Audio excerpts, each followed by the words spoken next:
Artists, today we are going to take washable markers and we are going to add them to our koi fish to create a watercolor effect. Instead of actually coloring in our koi fish, we're going to take some washable markers and we're just going to kind of lay down some thick lines right on the edges and borders. So I'm just going to start here on the edge of my koi's mouth and head, and I'm just laying down a thick orange line.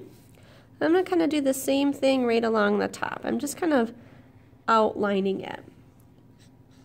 And I can add more than one color at a time. So for example, I could take this orange here, and then I could go kind of back in with one of my reds. I can add some red right on top.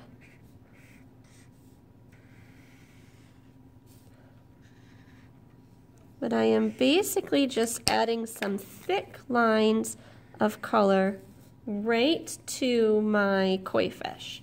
And I can go right over top of some of the black lines that I've already made. What I don't want to do is I don't want to color areas in. I am just adding those thick marker lines. And notice that I'm making sure that my marker is a marker that is nice and new. It's not dead, it's not dried out. There's a lot of ink still left in the marker. And that's going to help us when we get to the next step. So I'm going to continue adding some of these marker lines all throughout my project. When I get to the scales, what I want to do is I just want to add some lines of color towards the bottom of each scale. So right towards the bottom, I'm going to just add a few lines. So I'm not completely coloring them in, and I can add multiple colors if I would like, but I'm just making sure that they're kind of staying right in towards the center of the bottom of those scales. Now that I have added my washable marker all throughout my koi, I'm going to turn it sideways so that I can work a little bit easier. But all I'm going to do is I'm just going to add some water. So I just have a cup of water with a brush. And I don't want to have a soaking wet paper, so I'm not going to have a soaking wet brush. But basically the water is going to blend those washable markers together to give me a watercolor paint. And you're still going to see some of those bold lines that we've created. I'm trying really hard to keep my colors inside of the black Sharpie. If my brush does go over the black Sharpie, it will not get ruined because that black Sharpie is a permanent marker. That's why the water isn't blending the black.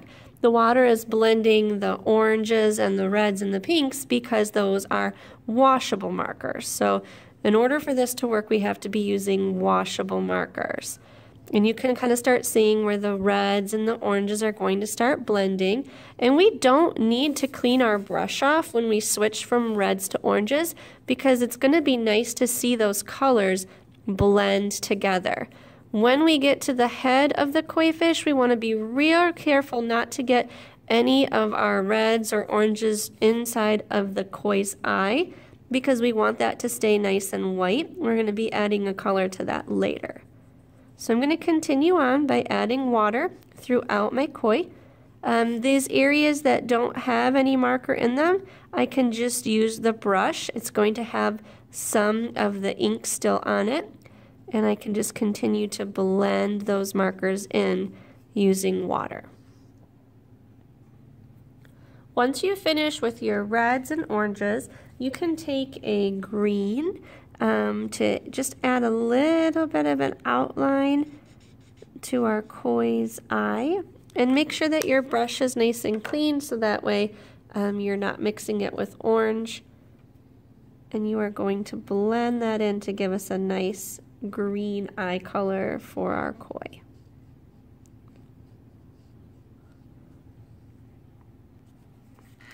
Once our orange of the koi fish is dry, we're going to go around on the outside edge and we're going to do a nice thick blue line all along the outside of the koi.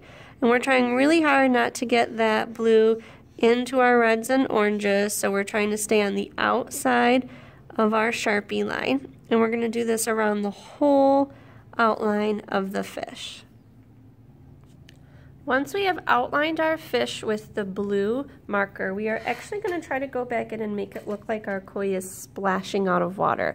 So we're going to start in an area and we're just going to kind of do some wavy lines, and we're going to go back in. And we're going to do this in a couple different spots. So we can kind of imagine that these are like splashes of water coming out and around our koi. We can do it on either side.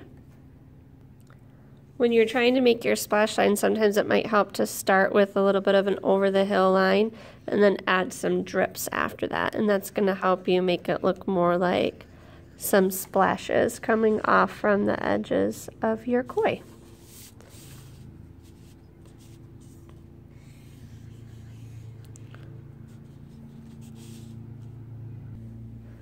For this next step, you want to make sure that you have fresh water, so that way we don't have orange tinted water. But we are going to start on that thick blue line that we had around the edge of our fish, and we're going to blend it out to that splash line.